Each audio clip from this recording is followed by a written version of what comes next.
Hello बच्चों, let's see the question. Is Ohm's law applicable to all conductors of electricity? हमसे question पूछा हुआ है कि फेमस लॉ जो कि करंट इलेक्ट्रिसिटी में एग्जिस्ट करता है, जिसका नाम है ओम्स लॉ, क्या वो इलेक्ट्रिसिटी के सभी कंडक्टर्स के लिए एप्लीकेबल है? सो इसका क्लियर कट आंसर है no. Ohm's law is not applicable to all conductors of electricity. Reason है बेसिक कंसेप्ट के अकॉर्डिंग. Ohm's law हमें बताता है the relationship between V and I, कि जहाँ भी पोटेंशियल डिफरेंस, सपोज हमने लिया ये एक रेजिस्टेंस, इसकी वैल्यू है R, इसके दो एंड्स हैं A एंड B. सो जो potential difference between A and B होगा वो डायरेक्टली प्रोपोर्शनल होगा to the current flowing through this resistance.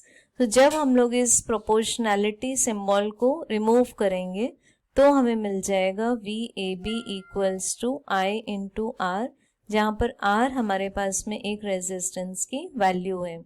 अब ओम्स लॉ पूरे के पूरे सर्किट में सिर्फ उसी पार्ट में एप्लीकेबल होगा जहाँ पर रेजिस्टेंसेस एग्जिस्ट करते हैं.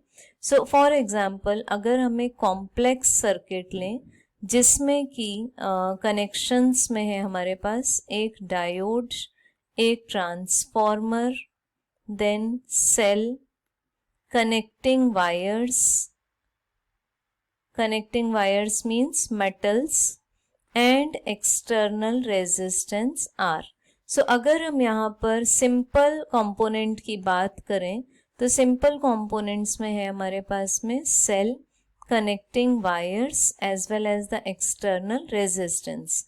सो ये जो ओम्स लॉ है वो सिर्फ सर्किट के रेजिस्टर वाले पार्ट में ओबे होगा, डायोड एंड ट्रांसफॉर्मर वाले पार्ट में ये ओबे नहीं होगा. तो हमारे इस क्वेश्चन का क्लियर कट आंसर है no. Ohm's law is not applicable to all conductors of electricity.